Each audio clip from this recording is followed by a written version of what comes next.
නමස්කාර වේවා බුදුරුවනට සැමදා බුදු හිමි සරණ යමි. නමස්කාර වේවා ධම්රුවනට සැමදා සදහම් සරණ යමි. නමස්කාර වේවා සංඝරුවනට සැමදා මහා සංඝ සරණ යමි.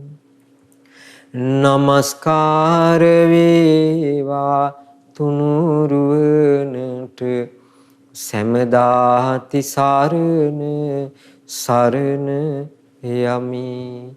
සාදු සාදු සාදු. අපට මේ උතුම් ධර්මාර්ගය ගැන කියා දීලා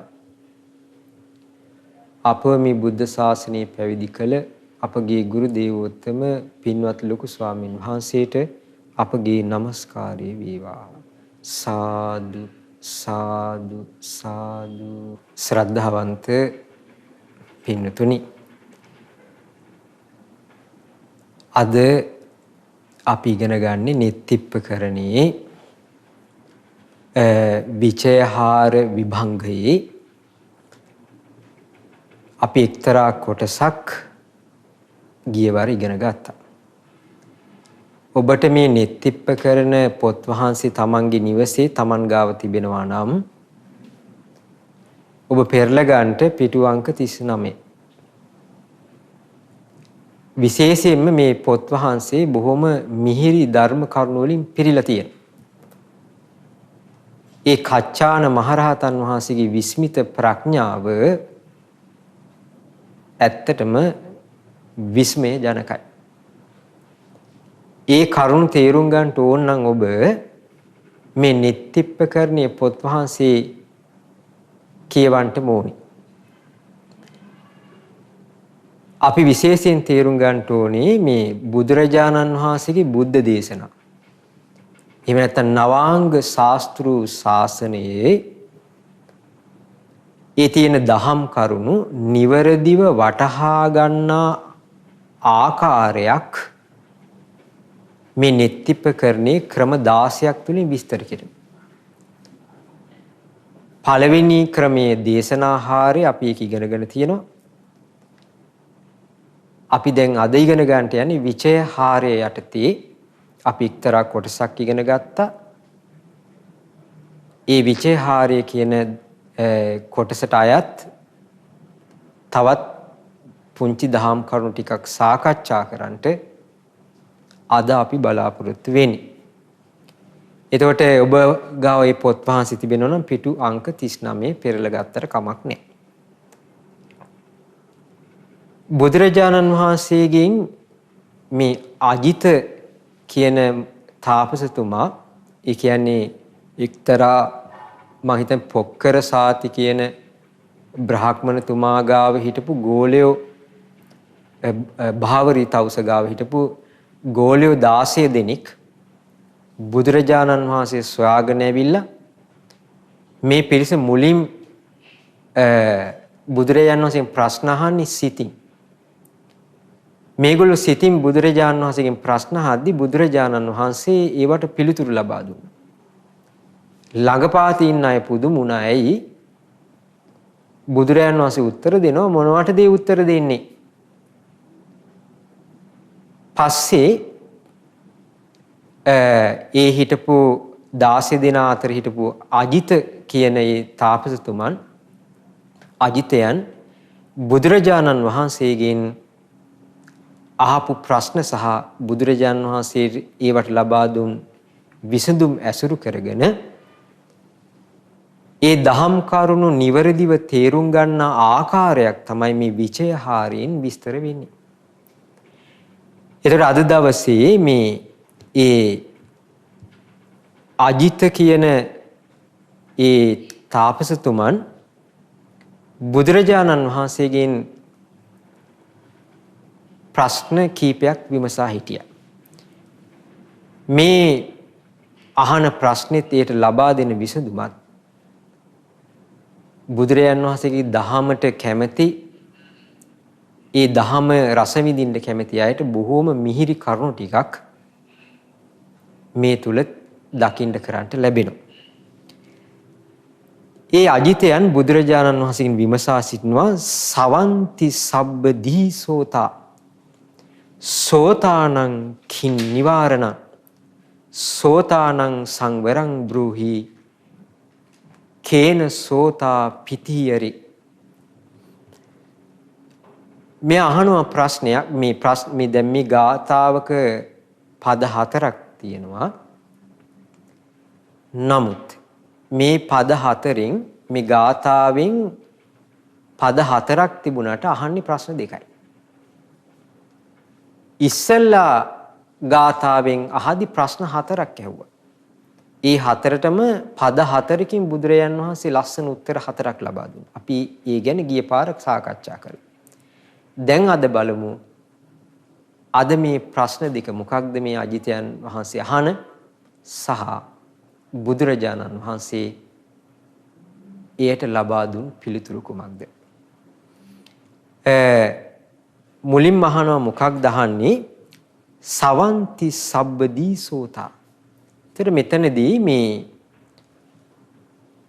අහනවා මේ මුලින්ම කියනවා මේ අජිත විස්තර කරනවා බුදුරජාණන් වහන්සේ ස්වාමීනි භාග්‍යවතුන් වහන්සේ මේ තෘෂ්ණාව කියන සැඩ පහරවල් හැම තැනින්ම ගලා බසිනවා. දැන් එහෙමනම් මේ තෘෂ්ණාව කියන වචනේ මෙතනදී කොහොමද පාවිච්චි වෙන්නේ? තෘෂ්ණාව නෙමේ තෘෂ්ණා සැඩ පහරවල් කිව්වහම මේක බහු වචනෙන් එහෙන්නේ. අහනවා තෘෂ්ණා සැඩ පහරවල් හැම තැනින්ම ගලා බසිනවා. තෘෂ්ණා සැඩ පහරවල් වැළැක්වීම යනු කුමක්ද? ඔන්න පළවෙනි ප්‍රශ්නේ. මුලදී ඒ ප්‍රශ්නය අහන්නට ඕනේ පසුබිම හැදුවා. මොකක්ද පසුබිම? තෘෂ්ණා සැඩ පහරවල් හැමතැනින්ම ගලා බහිනවා කියලා. දැන් ඒක ඔබ කල්පනා කරනවා ඇති එහෙනම් මේ කොහෙන්ද මේ ගලා බහින්නේ කියලා බලන්න. මේ බලන්න මේ අහන ප්‍රශ්නේ ඒක අපි විස්තර වශයෙන් ඉගෙන ගද්දි කොච්චර මිහිරීද කියලා බලන්න. තෘෂ්ණා සැඩපහරවල් හැමතැනින්ම ගලා බහිනවා පළවෙනි පදයෙන් කිව්වේ ඒක. ඒතකොට ඒක ප්‍රශ්නයක් නෙමෙයිනේ. දෙවෙනියට තමයි ප්‍රශ්නේ අහන්නේ. මොකක්ද ප්‍රශ්නේ? ඒ තෘෂ්ණා සැඩපහරවල් වැළැක්වීම යනු කුමක්ද? ප්‍රහාණය කිරීම නෙමෙයි අහන්නේ. මුලින්ම අහන්නේ වැළැක්වීම ගැන. එහෙම නැත්නම් පාලනය කර ගැනීමක් ගැන අහන්නේ. කවුද අහන්නේ? අජිතයන් අහනවා බුදුරජාණන් වහන්සේගෙන්. ඊට පස්සේ අහනවා බුදුරජාණන් වහන්සේගෙන් ඉල්ලීමක් කරනවා. එහෙනම් ඉල්ලීමක් කියන්නේ ප්‍රශ්නයක් නෙමෙයිනේ. දැන් එක ප්‍රශ්නයයි හැබැයි. මොකක්ද ප්‍රශ්නේ? මේ තෘෂ්ණා සැඩපහරවල් වැළැක්වීම කියන්නේ කුමක්ද? ඊට පස්සේ ඉල්ලීමක් කරනවා මේ තෘෂ්ණා සැඩපහර පාලනය කිරීම ගැන වදාළ මැනව. සෝතානං සංවරං බ්‍රූහි. භාග්‍යවතුන් වහන්සේ ඒ තෘෂ්ණා සැඩපහර පාලනය කිරීම ගැන කියා දෙන්න. ඒක ප්‍රශ්නයක් නෙමෙයි. ඉල්ලීමක්. ඊට පස්සේ අහනවා තවත් ගැටලුවක් කේන සෝතා පිතියරේති. ඒ තමයි අහන්නේ මේ තෘෂ්ණා සැඩපහර ගලා බැසිය නොහැකි පරිද්දෙන් නවතා දමන්නේ කොහොමද? ඒ කියන්නේ ප්‍රහාණ ඉස්සෙල්ලා හැබැයි පාලනය.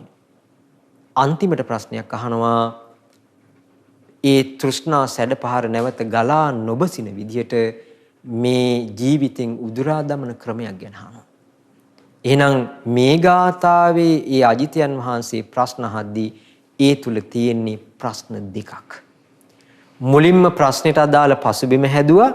ඒ තමයි හැම තැනින්ම තෘෂ්ණා සැඩපහරවල් ගලා බසිනවා කිව්වා. ඒ තෘෂ්ණා සැඩපහර පාලනය කරන්නේ කොහොමද කියලා ඇහුවා. වළක්වන්නේ කොහොමද කියලා ඇහුවා. ඒක ප්‍රහාණය නෙමෙයි වළක්වන්නේ කොහොමද මතක තියාගන්න. දැන් බලන්න අපි ප්‍රශ්නේ තෝරන් ගන්න එක හරි වැදගත්. විසඳුම හොයා ගන්න කලින්. ඊට පස්සේ බුදුරජාණන් වහන්සේගේ ඉල්ලීමක් ඉල්ලනවා. ඒ තමයි මේ තෘෂ්ණා සැඩපහර පාලනය කරන විදිය කියා දෙන්න. ඒක ප්‍රශ්නයක් නෙමෙයි ඉල්ලීමක්.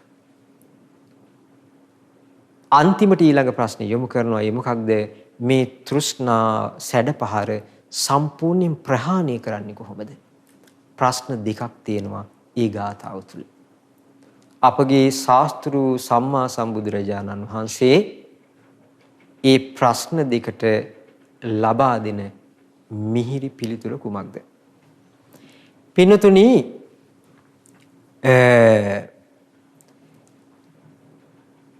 අපි මුලින්ම මේ කාරණා කීපය ප්‍රවේශමට තෝරා බීරා ගමු. දැන් මෙතනදී මුලින්ම ඒ අජිතයන් කියන කෙනා බුදුරජාන් වහන්සේට කියා හිටියා තෘෂ්ණා සැඩපහරවල් හැමතැනින්ම ගලා බහිනවාය කියලා. එහෙමනම් අපිට පේනවා මේ වෙද්දී මේ ප්‍රශ්නේ තුලින්ම අපිට පේනවා මේ අජිත කියන තවුසා යම් ආකාරයක වැටහීමක් තමන්ගේ ජීවිතය ගැන දැන් ඇති වෙලා තියෙනවා බව. මොකද ඊට කලින් යම් ප්‍රශ්න වගේක් ඇහුවා මේ දහම් සාකච්ඡාවත් එක්ක බුදුරජාන් වහන්සේ පෙන්වා දෙන මේ ජීවිතය ගැන කරුණු පිළිබඳව යම් මුහුකුරා යාමක් තියෙනවා. ඒ නිසායි අහන්නේ මේ තෘෂ්ණා සැඩපහරවල් හැමතැනින්ම ගලා බහිනවායි කියලා කිව්වා. එහෙනම් අපි තේරුම් ගන්න ඕනේ මේ තෘෂ්ණා සැඩපහර ගලා බසින්නේ කවරෙක් තුලින්ද? එනම් මේ තෘෂ්ණා සැඩපහර ගලන්නේ ලෝක සත්වයාගේ ජීවිතය තුළ දකින්න ලැබෙන එකක්. ලෝක සත්වයා කියලා කියන්නේ කවුද? ඇස, කන, නාහය, දිවකය, මනසක් සහිත කෙනා. මිනිස්සෙක් වෙන්න පුළුවන්, දෙවියෙක් වෙන්න පුළුවන්, බ්‍රහ්මෙක් වෙන්න පුළුවන්, තිරිසන් ලෝකයේ සත්වයෝ වෙන්නට පුළුවන්. හැබැයි ওই සත්වයන් අතරින් එක්තරා කොටසකට විතරයි මේ බුදුරජාණන් වහන්සේ කියා දෙන ධහම අවබෝධ කරගන්න පුළුවන්. තිරිසන් ලෝකේ, പ്രേත ලෝකේ, නිරය ආදී සත්ව ලෝකවල අසුරපායේ මේක අවබෝධ කරන්න බෑ. මනුස්ස, දිව්‍ය, බ්‍රහ්ම ලෝකවල අයට මේ අවස්ථාවක් තිබෙනවා. බුදුරජාණන් වහන්සේ මේ ලෝකයා ගැන, මේ ලෝක සත්වයා ගැන මේ බුදුරජාණන් වහන්සේ කියා දෙන ධහම අවබෝධ කර ගැනීමේ අවස්ථාවක් තිබෙනවා. එහෙනම් ඒ ධර්මය අවබෝධ කර ගැනීමේ වාසනාව තිබෙන පිරිස ඔබ අප අතරත් ඉන්නට පුළුවන් එවන් අය. දැන් එහෙමනම් මේ තෘෂ්ණා සැඩපහර ගලා බසින්නේ මේ ලෝක සත්වයාගේ ජීවිතය තුල නම් එන අපි තේරුම් ගන්න ඕනේ කා තුලින්ද මේක ගලා බසින්නේ? රහතන් වහන්සේලාගේ ජීවිතය තුලින් මේක ගලා බසිනවාද? නැත. ජීවිතය අවබෝධ කිරීම සමාප්ත කළ උත්තමයන්න් වහන්සේලාගේ ජීවිත තුලින් මේ සැඩපහර ගලා යෑම දකින්න ලැබෙන්නේ. එහෙනම් මේ සැඩපහර ගලා බසින්නේ කා තුලින්ද? මේ තෘෂ්ණා සැඩපහර ගලා බැසීම ගැන කියද්දී අපි තේරුම් ගන්න ඕනේ ඒ තමයි මේ ලෝකයේත් එක්ක මේ ලෝක සත්වය එකතු වෙද්දී එයාගේ මනසේ, එයාගේ සිතේ මේ ලෝකයා ගැන සමහර වෙලාවල් වලට ඇති වෙනවා ඇලීම. තවත් විටක මේ සත්වයාගේ සිතේ, මේ ලෝක සත්වයාගේ සිතේ ඇති වෙනවා ගැටීම. එවනම් මේ ඇලීමත් ඒ වගේම තමයි මේ ගැටීමත් කියන මේ ධර්මතාවලින් යුක්ත මේ සත්වයා තුලින් තමයි මේක ගලන්නේ. එහෙනම් ඇලීම කියලා කියන දේ තුල තියෙනවා ද්වේෂය. ඇලීම තුල තියෙන්නේ ලෝභය. ඇලීම දැන් අපේ හිතක යම් දෙයක් ගැන ඇලීම ඇති වෙනවා කියන්නේ එතන තියෙන ලෝභයයි.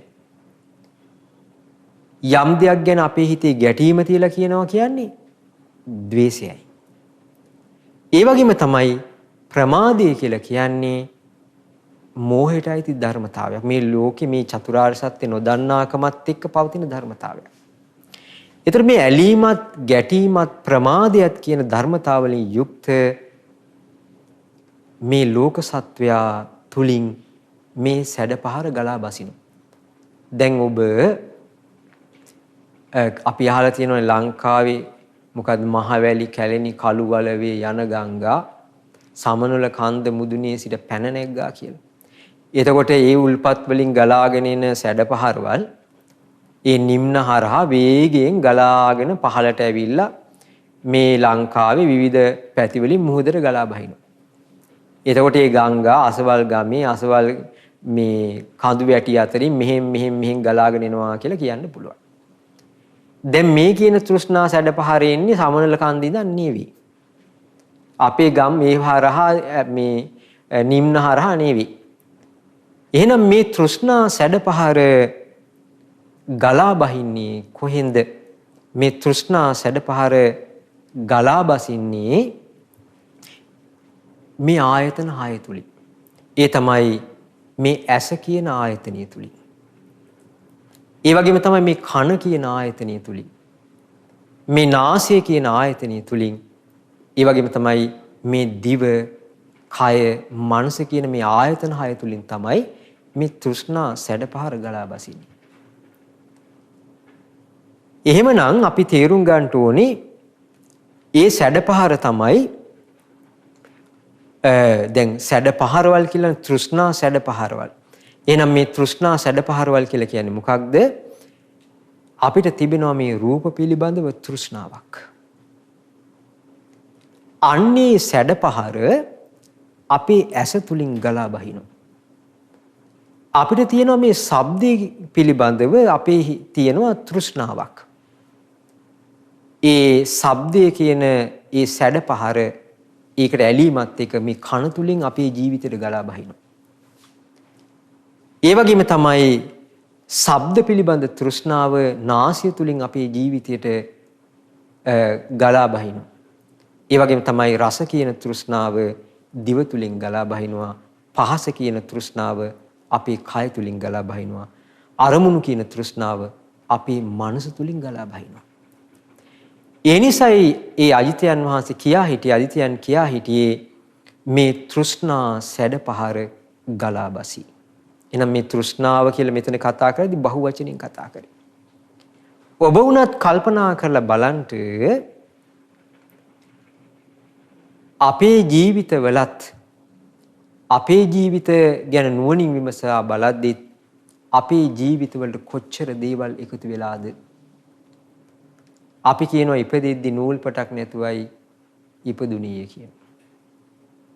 කවුරුත් උපදිද්දී සඳුන්හර අතේ මිට මොලෝගෙන ආවේ නැtei කියලා කියනවා.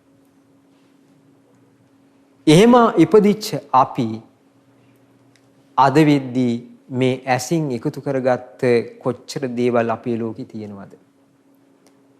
අපි මේ කනින් ඇති කරගත්ත කනින් දැනගත්ත ලෝකෙ ගැන එකතු කරගත්ත ලෝකයක් හිතින් හදාගත්ත ලෝකයක් අපි කොච්චර මේ අපේ හිතේ තියෙනවද?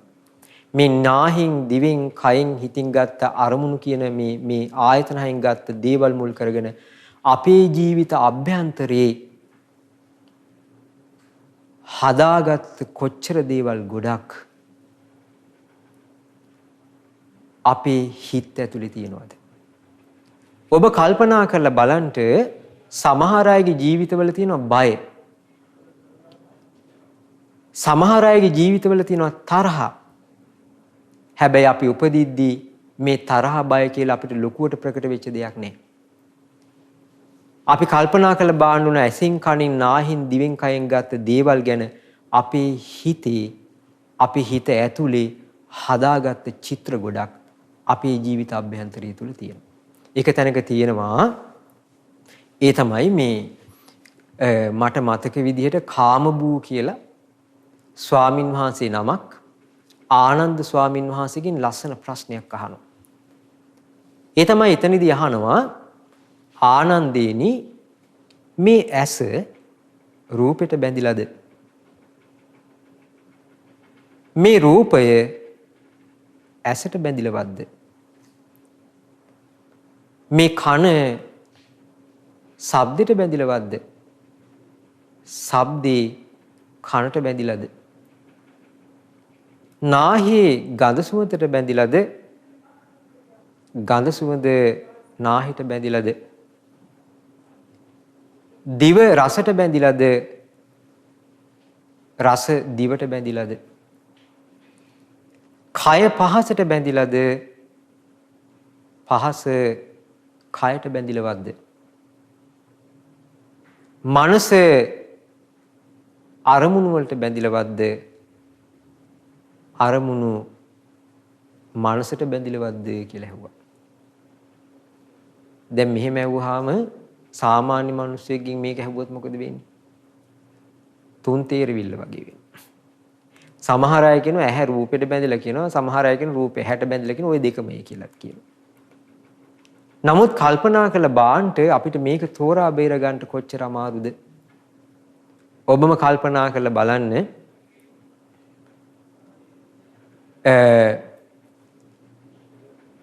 සමහර අය ඇවිල්ලා මට කියලා තියෙනවා මේ ළමයි ස්වාමින් වහන්සේ අසවල් තැනැත්තිය ගැන මගේ හිතේ මෙහෙම කැමැත්තක් තියෙනවා, මෙහෙමයි මේ සමහර ලාවලට ඒකට වටපිටාවේ සමහර අය මෙහෙම විරුද්ධයි හාමුදුරනේ මෙහෙමයි කියලා කියනවා. දැන් එතකොට මාලවා කපුකම කරගන්න මං කිව්වා උඹලා එතකොට යාළු විද්‍යාවද මගෙන් අහන්න අසවල් තැනැත්තියට මං කැමති හාමුදුරනේ මොකද කියන්නේ කියලා එතකොට අහන්න ආවේ නෑ. හැබැයි ප්‍රශ්න ඇති වෙලා ආරවුල් ඇති වෙලා එද්දි මොකද වෙන්නේ? එතකොට දුවගෙන එනවා මෙහෙමයි කියාගෙන. මේ බලන්න ඔබ කල්පනා කරලා බලන්න මේ ඇසින් යම් රූපයක් දැක්කද ඒ රූපයේ කෙරෙහි මේ හිත බැඳුනද යම් ආකාරයකින් කල්පනා කරලා බලන්න ඒ ඇස අර රූපේ හොයනවා. ඒක යහන්නේ මේ ඇස රූපෙට බැඳිලාද රූපය ඇසට බැඳිලාද කියලා. කන ශබ්දයට බැඳිලාද ශබ්ද කනට බැඳිලාද නාහි ගඳ සුවඳට බැඳිලාද ගඳ සුවඳ නාහිට බැඳිලාද කියලා අහනවා. මනස අරමුණු වලට බැඳිලාද අරමුණු මනසට බැඳිලාද කියලා අහනවා. කියනවා නෑ කියනවා. ඇස රූපෙට බැඳිලා නම් රූපේ ඇසට බැඳිලා නම් මේ ලෝකේ කෙනෙකුට ගැලවෙන්න බෑ කිව්වා. කන ශබ්දයට බැඳිලා නම් ශබ්ද කනට බැඳිලා නම් මේ ලෝකේ කෙනෙකුට ගැලවෙන්න බෑ කියලා කිව්වා. එහෙනම් එතන බන්ධනීය තමයි කියලා කිව්වා. මොකක්ද? තෘෂ්ණාව. එතන බන්ධනීය තමයි කියලා කිව්වා තෘෂ්ණාව. ඔබ අහලා ඇති එක්තරා අවස්ථාවක එක ස්වාමින් වහන්සේ නමක් ගෙදර පිණ්ඩපාතේ වැඩිහාම එතකොට තමන්ගේ පියා දැනගත්ත මේ පුතා ගෙදර ඇවිල්ලා පිණ්ඩපාති කියලා.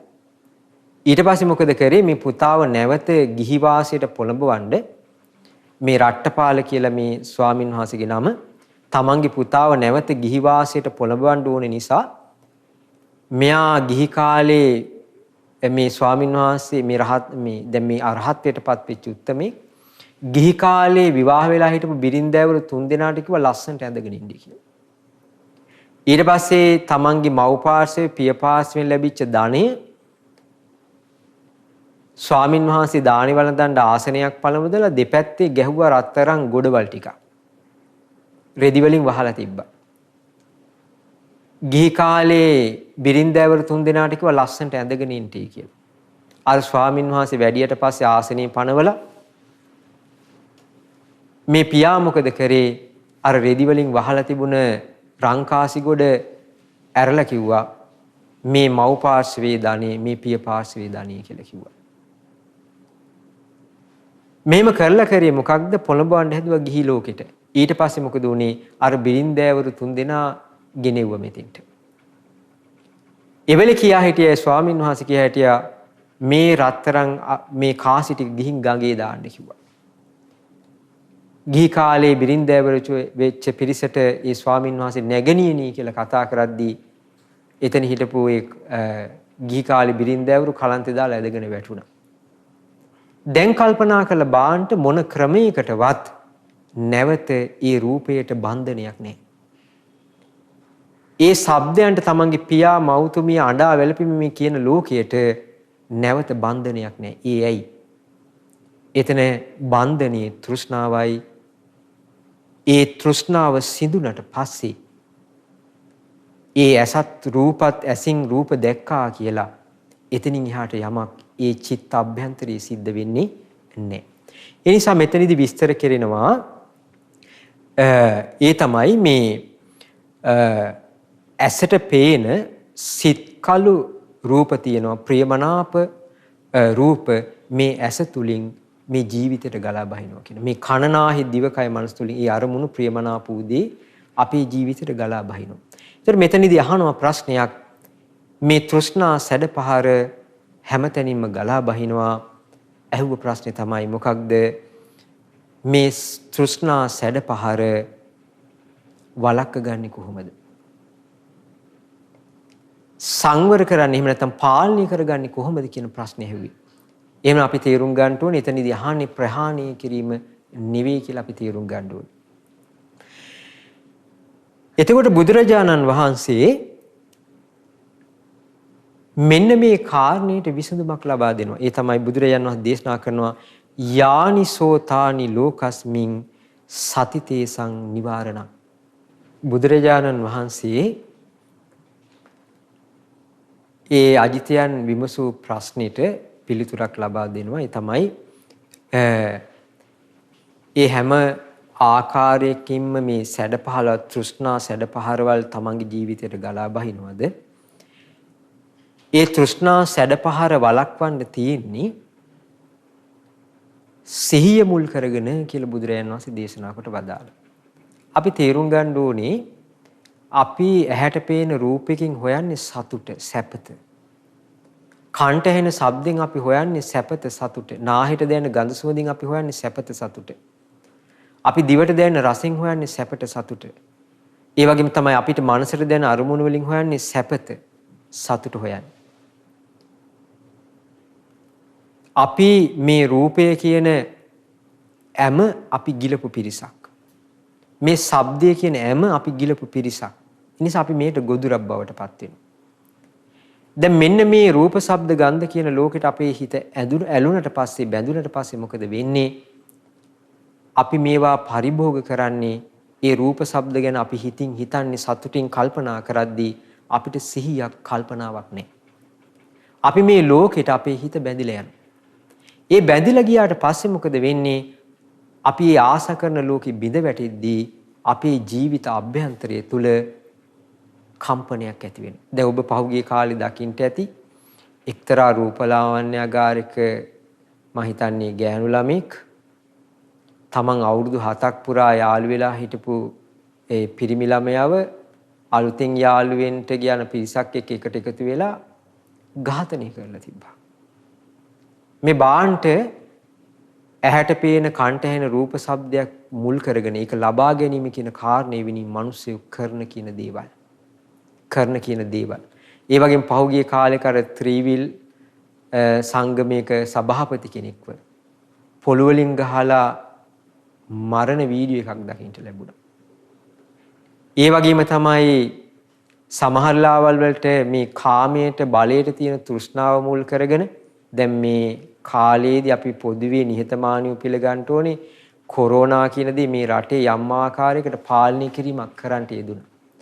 ඒකට කරද්දී නායකත්වය ලබා දුන්න ඒ රටේ ජනාධිපතිතුමා ඇතුළු යම් පිරිසක්. නමුත් කල්පනා කළ බාන්ට ඒ බල තෘෂ්ණාව කියන දේ මිනිස්යා තුළට කොයි පැත්තේ හිටියා වේවා.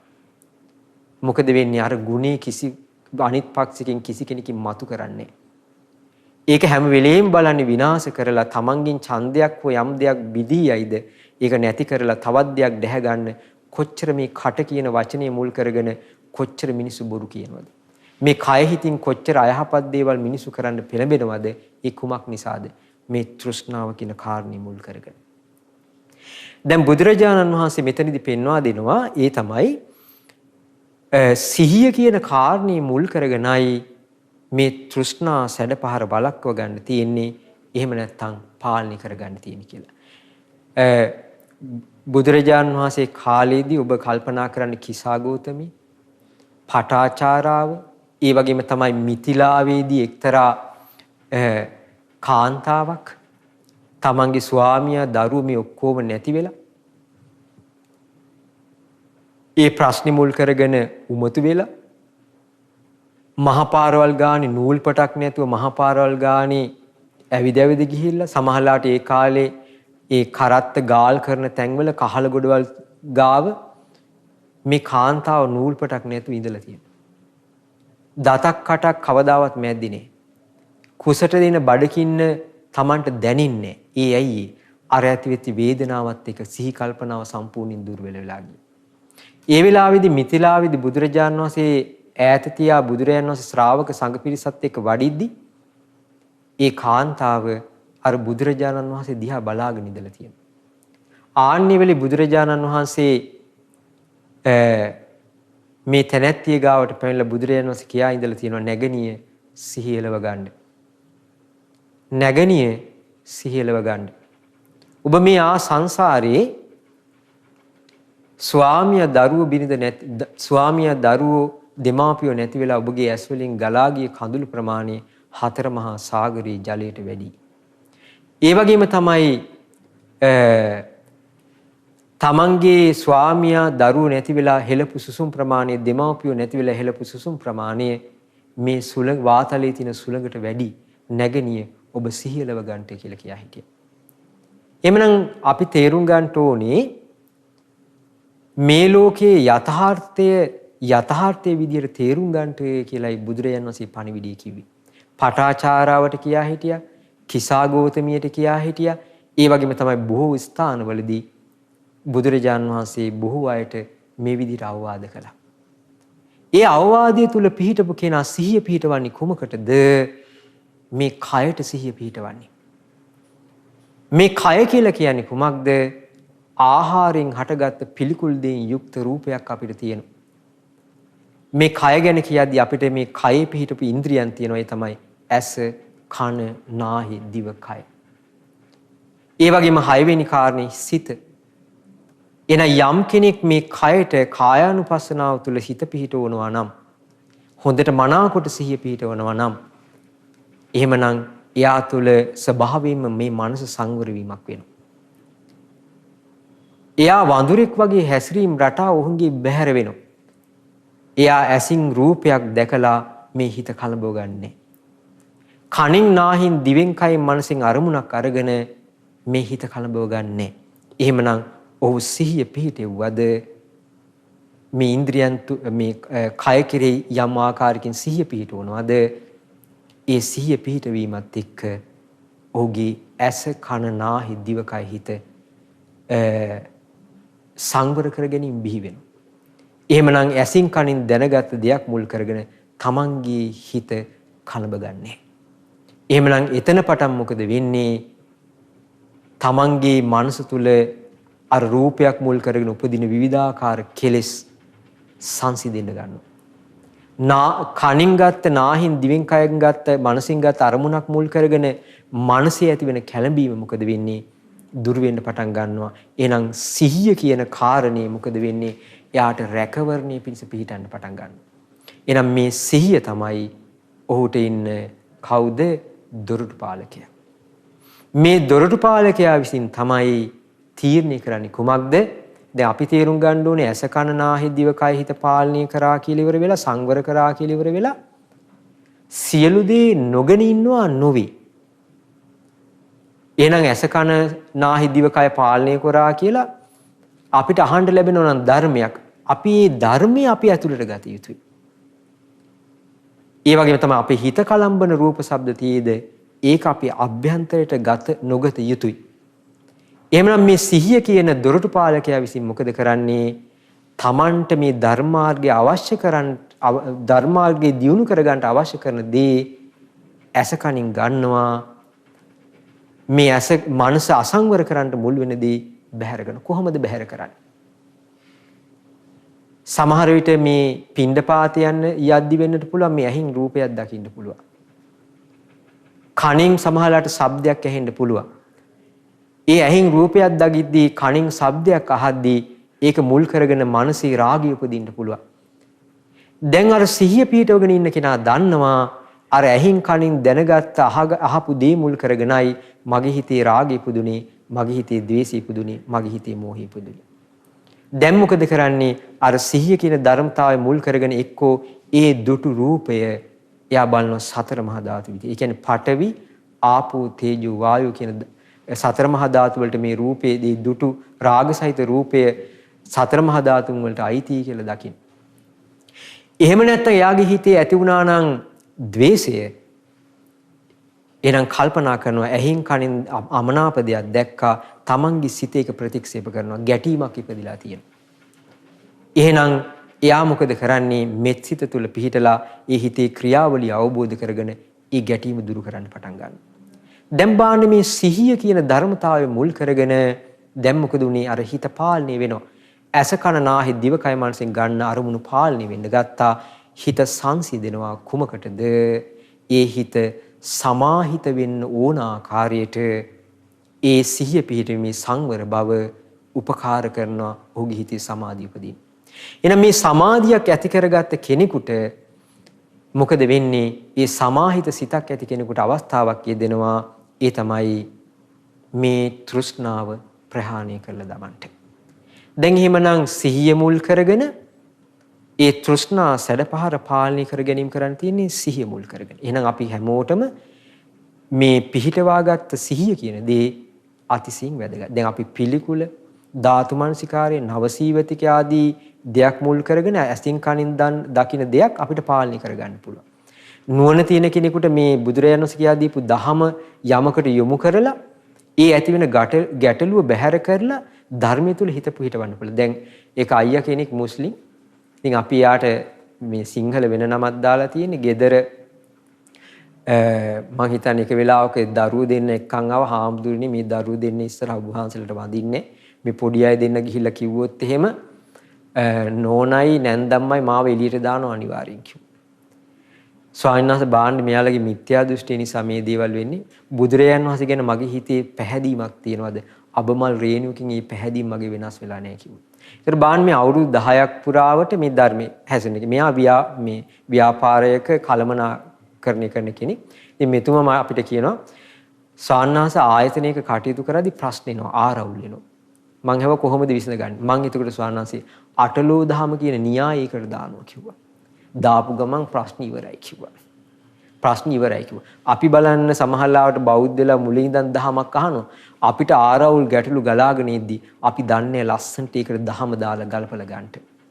දැන් බාන්න මෙතනදී ඒ සිහිය කියන කාරණේ මුල් කරගෙන එයාට මනස රැක ගන්න ආරක්ෂාව මේ සංවර කර ගන්නට ඒ තෘෂ්ණා සැඩපහර පාලනය කරගෙන අවශ්‍ය සමාහිත බවක් තමන්ගේ හිතේ සංවර බවක් ඒකාග්‍රතාවයක් ඇති කර ගන්න පුළුවන්. දැන් මේ ඒකාග්‍රතාවක් මේ විදිහට සංවර කරගත්ත කෙනෙකුට මේ ලෝකේ යථාර්ථය දකින්න පුළුවන්. අසංවර කෙනෙකුට බෑ. හැම වෙලෙම ඇලීම් ගැටීම් වලින් කෙලස් වලින් පුරෝගෙන ඉන්න කෙනෙකුට හිත මේ යථාර්ථය දකින්න අපහසුයි. දැන් මේ සංවර බව ඇති වෙච්ච කෙනාට යථාර්ථය දකින්න පුළුවන්. ඊට පස්සේ අහනවා ඒ අජිතයන් අහුව බුදුරජාණන් වහන්සේගේ යම් ප්‍රශ්නයක් ඒ මොකක්ද? ඒ තෘෂ්ණා සැඩපහර නැවත හට නොගන්නා ආකාරයට ප්‍රහාණය කර දමන්නේ කෙසේද කියලා ඇහුවා. එතකොට කියා හිටිනවා ඒක කරන්නේ ප්‍රඥාවෙන් කියලා. එහෙනම් මේ ප්‍රඥාව කියලා කියන්නේ මොකක්ද? මේ සිතේ තෘෂ්ණාව හටගන්නේ කොහොමද? එහෙනම් ඒක තමයි චතුරාර්ය සත්‍ය තුල දුක්ඛ සමුදය විදිහට කියා දෙන්නේ. දුක්ඛ සමුදය කියන්නේ පටිච්ච සම්පදාය. හේතු නිසා ඵලය හට ගැනීම ගැන කියා දෙන විස්තරයක් තියෙනවා. එහෙනම් මේ මනසේ තෘෂ්ණාව හටගන්නේ මේ ඇස කන නාහි දිව කය මනස. එතකොට මේවට අරමුණු වෙන අරමුණු තියෙනවා.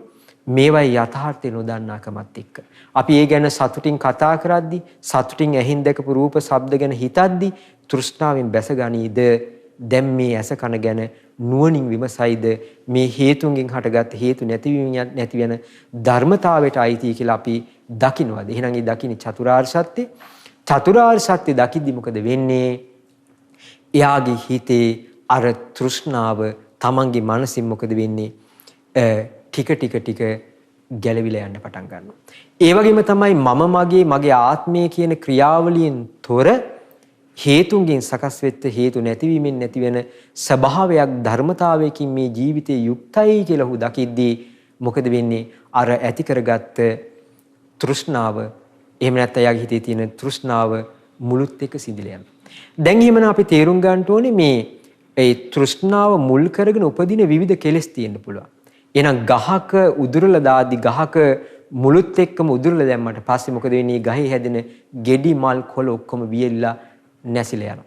අන්න ඒ වගේ තමයි පින්නතුනේ අපිට අර ඇලීම ගැටීම කියන ධර්මතා තෘෂ්ණාව මුල් කරගෙන ඉපදෙනවද? ප්‍රමාද ආදී ධර්මතා නිසා උපදින තව තව විවිධාකාර කෙලෙස් වේද ඒ සියල්ල සිඳී යනවා මේ තෘෂ්ණාව නැති වෙලා යද්දි. එහෙනම් තෘෂ්ණාව නැති කරන්නට නම් එයා උපදව ගන්න ඕනේ ඊ ගැන අවබෝධය ප්‍රඥාව ඇති කර ගන්න ඕනේ මේ ආයතන පංච උපාදානස්කන්ධ ගැන. එතකොට අපි මේ කාරණේ තේරුම් ගන්න ඕනේ. ඒ තමයි ඔබ දන්නවා ඇති බුදුරජාන් වහන්සේ කාලේ හිටපු අර ලෝභ සිටුවරයෙක් හිටියා. කැවුම් කන්න ආසාවක් ඇති වුණා. ඊට පස්සේ සිඟන්නෙක් කැවුම් කකා ඉන්නවා දැකලා මෙයාට කැවුමක් කන්න ආස හිතුණා. ගෙදර ඇවිල්ලා මේක කියන්නේ ඇයි පිටි පැණි මේ දේවල් වියදම් වෙයි සේවකයන්ට දෙන්න වෙයි කියලා මෙයා කල්පනා කර කර හිටියා. බිරිඳ ඇහුවා ඇයි ඔයා කල්පනා කරන්නේ කියන්නේම නැහැ. අවසානයේදී කියුණා කැවුමක් කන්න ආසයි කියලා. එහෙනම් කැවුමක් කන්න ආස නම් මේ ගමේ ගොඩේ ඉන්න ඔකටමත් එක කැවුම් හදමුකෝ මෙහි නැද්ද පිටි කියලා ඇහුවා. තාමුසිරි විකාරද කියලා ඇහුවා. ඊට පස්සේ කිව්වා එහෙනම් ගම ගොඩ ඕන්නේ මේ වීදියේ ඉන්න අයටත් එක කැවුම් හදමුකෝ කිව්වා. තාමුසිරි ඔළුව අමාරුද කියලා ඇහුවා. ඒ පාර ඇහුවා එහෙනම් කවුරුත් ඕනේ ගෙදර ඉන්නවනේ දුවා දරුවෝ ටිකටයි මටත් එක්ක කැවුම් හදමු කිව්වා. මේකට මොකටද දරුවෝ පටලව ගන්න කියලා ඇහුවා. ඒ පාර හැව එහෙනම් ඔහෙටයි මටයි විතරක් කැවුම් දෙකක් විතරක් හදාගමු. තාමුසිට මොකටද කියලා ඇහුවා දරුවන්ට නැතිකොට මට විතරක් හදනවායි කියලා. ඒ පාර තමයි උඩුමහලට ගිහිල්ලා කැවුම් හැදුවේ. මේ බාහන ධර්මය අවබෝධ කරන්න පුළුවන් මිනිස්සෙක් ලෝභකමත් එක්ක බැඳිලා සිද්ධ වෙච්ච ක්‍රියාවලිය. උඩුමහලට ගිහිල්ලා කැවුම් හදලා තමයි මුගලන් මහරහතන් වහන්සේ ඇවිල්ලා 이르දියෙන් දුම් පිට කරලා ගිනි විවිධාකාර 이르දි ප්‍රාතිහාර්ය පාලත් මේ මිනිස්සෙගේ තිබුණ තෘෂ්ණාව නැති වුණේ. අන්තිමට මේ ශ්‍රමණය වෙල ගන්න ඕන කියලා අර එකට ඇලිච්ච කැවුම් මේ කැවුම් හදවද ඒ කැවුම් ඔක්කොම එකට ඇලෙව්වා 이르දියෙන් මුගලන් මහරහතන්. කැවුම් ගෙඩියක් වෙන් කරගන්න දැන් දෙපැත්තට අදිනවා කැවුම් ටික නෝනයි මහත්තයයි අන්තිමට වෙහෙස දරා ගන්න බැරි තැන කිව්වා මේක දීලා දානවා කියලා කිව්වා. ඒ වෙලේ තමයි අන්න යම් අත්හැරීමක් ඇති වුණේ. පස්සේ බුදුරජාණන් වහන්සේ ගාවට ගෙනිච්චාට පස්සේ මේ ධර්මය අහද්දී ඒ සියලු ලෝභය මෙයා අත්හරිනවා. එහෙනම් කල්පනා කරලා බලන්න අර කැවුමක් කන්න ගිහලා කතන්දරේ කොච්චර සිද්ධි ගොඩක් වුණාද කියලා කල්පනා කරන්න. ගෙදර ඇඳට වැටිලා කල්පනා කරන්න ගත්තා. ගමේ ගොඩේ අයටත් එක කැවුම් හදමුද කියලා නෝන අහද්දි කිව්වත් මොකටද ගමේ ගොඩේ වුන් පටලව ගන්න ඔහෙට ඔළුව අමාරුද කියලා ඇහුවා. මේ බලන්න උපදින ක්ලේශයන් ගොඩ අර මසුරුකම මුල් කරගෙන. එහෙනම් යම් කෙනෙක්ගේ මසුරුකම කියන කාරණේ මුලින් ඉදුණාට පස්සේ අර උපදින්න පුළුවන් ලෝභකමත් එක්ක උපදින්න පුළුවන් සිද්ධි දාමෙම දන් දෙන්නේ ශ්‍රමණයෙක් දකින්න අකමැති හිඟන්නෙක් දකින්න අකමැති ඊට පස්සේ දරුවෙකුට යමක් දෙන්නේ නැද්ද අර ඒක මුල් කරගෙන ඉපදෙන්න පුළුවන් අනිත් ක්ලේශ දහමයන් මොකද වෙන්නේ සියල්ලම නැති වෙලා යනවා. එහෙනම් මේ තෘෂ්ණාව ෂේ වෙද්දී තෘෂ්ණාව නැති කරද්දී ඒ මුල් කරගෙන ඉපදින විවිධාකාර ක්ලේශයන් සියල්ලම ප්‍රහාණය වෙලා යනවා. නේ දැන් බලන්න අපි කල්පනා කරගන්න ඕනේ. ඊ ආජිතයන් ප්‍රශ්න දෙකක් ඇහුවා.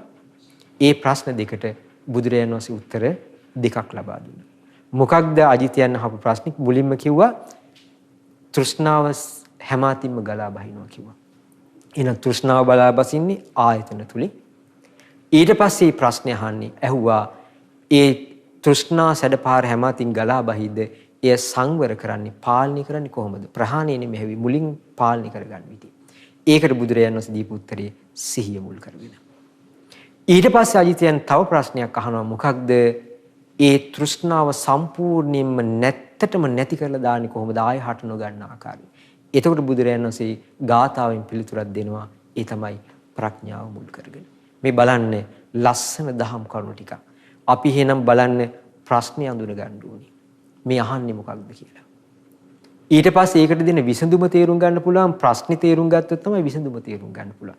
එහෙනම් මේ විචයහාරයේ තුල ඒ අහන පද වචන තේරුම් කරලා දුන්නා. ප්‍රශ්නේ තේරුම් කරලා දෙනවා. ඒකට විසඳුම ආදීනවේ ආස්වාදයේ ඊට පස්සේ ගැලවෙන ආකාරය කියා දෙනවා. ඒ වගේම තමයි එහෙම වීම තුල ඔහු ලබන ඵලයේ සෝතාපන්න සකදාගාමී ආදී ඵලය ගැන කියා දෙනවා.